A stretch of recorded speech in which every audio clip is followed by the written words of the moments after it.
Mira, Alexander, voy a responderte la mayor parte de las preguntas. Lo importante en la primera pregunta que me haces sobre la teoría, lo importante no es la teoría en sí, lo importante es lo que no ha sucedido. Lo importante es que no ha sucedido esa convocatoria. Ya sea porque una entidad no quiere, porque no puede, porque existen contradicciones, sea cual sea la causa. Lo importante es que no se ha hecho una convocatoria de estos jugadores, lo que es contraproducente. Nuestro país ha llamado a que los cubanos que residen en el extranjero pues participen en la reforma constitucional, que los médicos que no continuaron sus misiones en los barrios más pobres de fuera de Cuba, en sus misiones médicas, pues puedan regresar a nuestro país a sus empleos. Entonces, ¿cuántos músicos no han regresado a Cuba y recomenzado desde Cuba su carrera, relanzado desde Cuba su carrera? Incluso aquellos que en algún momento tuvieron pues opiniones un poco encontradas con lo que normalmente defendemos. Sucede que es diferente. Entonces, las teorías de que si tal sujeto con tal poder de decisión, si lo desea, si no lo desea, si es un tema de competencia contra el béisbol, de la famosa competencia, la bendita competencia que existe contra el béisbol o no, realmente me dicen bastante poco. Lo que debemos es promover que se haga por el bien de nuestro país. Quien toma las decisiones opuestas al verdadero bien de nuestro país no tiene noción, sea cual sea su función, sea cual sea su nombre, el cargo que ocupe, no tiene la noción del peligro que acarrea esta decisión de no convocar a los futbolistas cubanos. Lo más triste del silencio, para responder tu segunda pregunta, es el daño que hace el silencio en sí mismo. El silencio da lugar a la especulación. El silencio, a los llamados a las redes sociales para expresar ese descontento, algunos en su descontento real, otros aprovechan, otros actores aprovechan para crear una matriz de opinión que es bastante negativa y poco conveniente a nuestro país.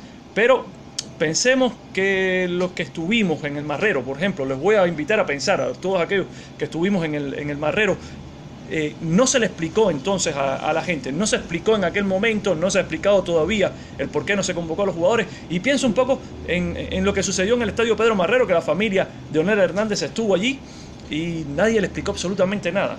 O sea, el descontento de esa familia que vino desde Ciego de Ávila para acá. Onel Hernández quería regresar, quería venir de Inglaterra para acá y el club le dijo, bueno, compadre, si no te convocaron oficialmente, si no te convocaron y te vas para Cuba, vas a llevar una penalidad económica. Y nadie le explicó absolutamente nada a la familia de Onel Hernández. Nadie pudo decirle absolutamente nada a la familia de Onel Hernández. Pero, ¿quién le ha contestado a Jorge Luis Corrales? ¿Quién le ha dicho algo al pinareño que reside en los Estados Unidos y que quiere regresar a jugar por su selección?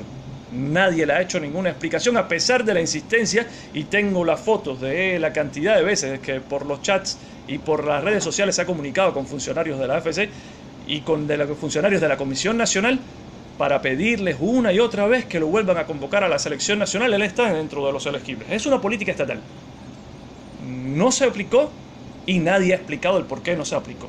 He ahí el problema. El silencio lo que hace es complicidad. El silencio es negativo, es cómplice de determinados supuestos después que van a aparecer. Lo de Onel Hernández es admirable, es un muchacho que su ficha es bastante elevada, no nació aquí pero se crió fuera de nuestro país. Ahora, su no convocatoria, su deseo de jugar por Cuba, tanto el de él como el de Carlos Vázquez, como el de Cristian Joel, como el de Joel Apesteguía, el problema es que a ninguno de ellos les explican absolutamente nada.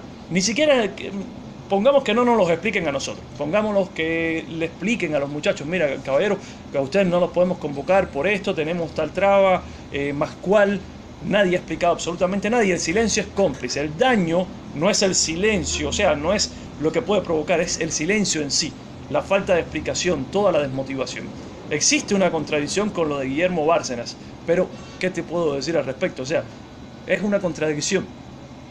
La otra pregunta que me hace es sobre FIFA. Bueno, yo no sé si se ha hecho lo de la FIFA, se ha hecho de la vista gorda, no sé si sabe, yo me imagino que sí, pero que la FIFA aún así trabaja para el desarrollo del fútbol en Cuba. FIFA, creo, sabe de las virtudes del cubano para el deporte, sabe de la potencialidad del cubano para los deportes, pero también conoce de la influencia del INDER y no de esta influencia que hablamos de una especie de entidad que no deje y que deje y qué sé yo. Habla de su papel en la potenciación de esas potencialidades deportivas. A ver, Hablamos de que el INDER es la base del deporte en Cuba desde los círculos infantiles. Ellos tienen estructurado desde el punto de vista docente, desde el punto de vista estratégico, desde todos los puntos de vista de metodológico, el funcionamiento, el orden metodológico, el orden estratégico. Ellos lo tienen todo estructurado.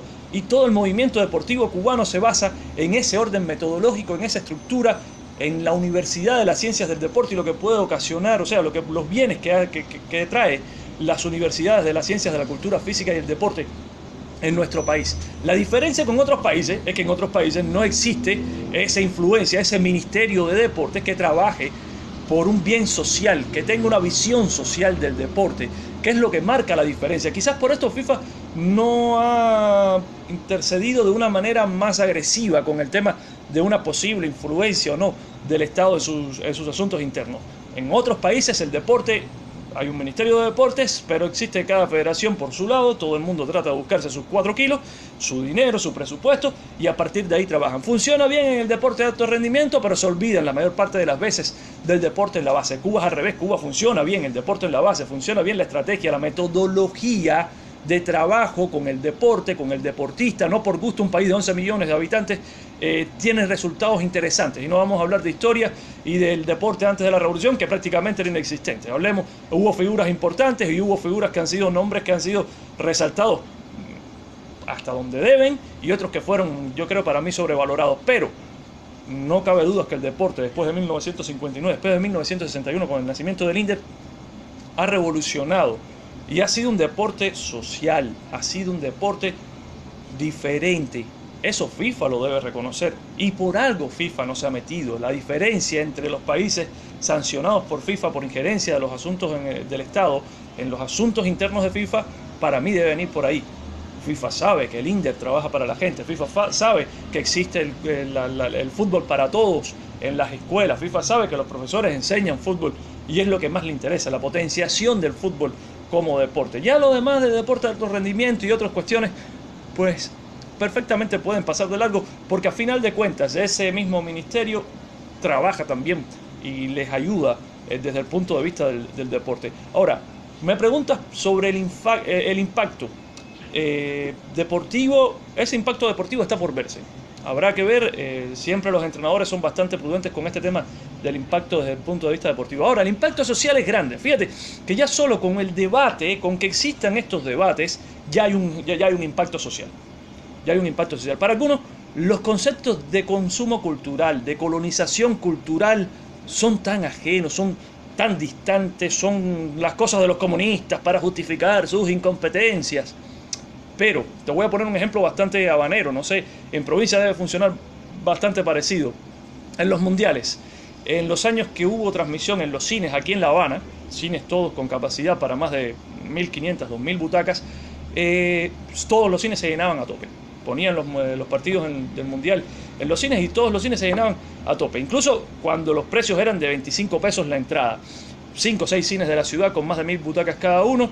Y la gente entraba. Con las Champions, los peñas se reúnen en los hoteles cuando no transmite la televisión, las peñas cogen y se reúnen en los hoteles y todos son con banderas de Barcelona, con banderas de Real Madrid, con banderas de la Juve, con bandera de Bayern, con la bandera del Atleti, con la bandera de quien sea. Vas a los mundiales, todo el mundo es más Brasil que los brasileños, más argentinos que los argentinos, más españoles que los propios españoles. Ahora, ¿cuánta gente fue al Marrero para ver el partido contra República Dominicana? 10.000. En un estadio que tiene capacidad para 25.000. Aclaro, contra Estados Unidos en el 2016 con toda y Christian Pulisic y toda la pandilla que vino para acá, 12.000, quizás algo más. Frente al Cosmos, cuando vino Raúl González Blanco, lo mismo. ¿Cuánta gente se ha comprado o se ha gastado los 28 CUC que valen los concesionarios Jomas de comercio interior la camiseta de la selección nacional? El que tenga 28 CUC dice a veces que prefiere comprarse la de Madrid porque es más grande, la de Barça porque es la del Barça, y la de Brasil o la de Argentina. La gente prefiere gastar dinero en eso que comprarse la de la selección nacional. Es ahí lo que es la influencia del consumo cultural y el proceso de colonización cultural. Estamos perdiendo algo de lo cubano. Eso es impacto. Pero vamos a hacer un poquito más de referencias. México 2014, aquel partido de Cuba contra México en Veracruz, por una noche y eso fue sentir generalizado. La gente dejó de pensar en los Messi, en los Cristiano Ronaldo, en los Neymar, y pensó todo el mundo en Cuba. Toda Cuba tuvo ganas de que ese equipo le ganara a México. Porque además sabemos la diferencia que hay entre la estructura del fútbol mexicano y la estructura del fútbol cubano. Esa noche yo creo que ese equipo demostró realmente que somos cubanos, pero se necesitan noches mágicas como esa, muchas más noches mágicas como esa, para volver a traer a la gente a lo nuestro. Los ídolos de nuestros niños son los Cristianos, son los Messi, son los Neymar, son personas que no son cubanas y que, por supuesto, su proyección en la vida, que no tiene absolutamente nada que ver con la nuestra, puede influenciar a las nuevas generaciones a determinadas cuestiones que no tienen absolutamente nada que ver con nuestro. No está mal querer jugar al fútbol profesional, no está mal querer ganarse la plata trabajada, porque al final ellos también lo trabajan, pero al final no representan los verdaderos valores que nosotros queremos representar como sociedad. Que se vuelva a convocar o que se convoque por primera vez a esos futbolistas que no son nacidos en Cuba, que son convocables, que es una norma ya aprobada, es una política, perdón, aprobada por el Estado. Eso es ganar, padre, eso es unirse, eso es unir gente, que no sean, vamos a la prensa, cuántos periodistas, cuántos de mis colegas hablan todo el tiempo de fútbol internacional y cuántos de verdad hablan de fútbol cubano, y no solamente de convocatorias, contratos, o de si esto, de si lo otro, no, es hablar de fútbol cubano, es meterse con el futbolista en el campo de juego, es irte con tu equipo provincial para ver un partido en Artemisa o para disfrutar, para conocer las distintas plazas de fútbol. Muchas veces somos muy pocos, realmente somos muy pocos y son muchos más los que hablan de fútbol internacional que los que conocen el fútbol que hacemos nosotros o de cómo se juega el fútbol en Cuba, cómo realmente duelen los pies en Cuba. Entonces necesitamos que existan más periodistas. Con una nueva camada que ha surgido hoy día, necesitamos un poco más de periodistas que hagan este trabajo, que hablen del fútbol de Cuba y que hablen para los futbolistas cubanos. Yo creo que cuando menos necesitamos igualar esa cantidad, cuanto menos necesitamos igualarla, necesitamos sumar. Yo creo que necesitamos a todos los cubanos. Así esto te responde las preguntas, cualquier cosa me envías otro. Un saludo.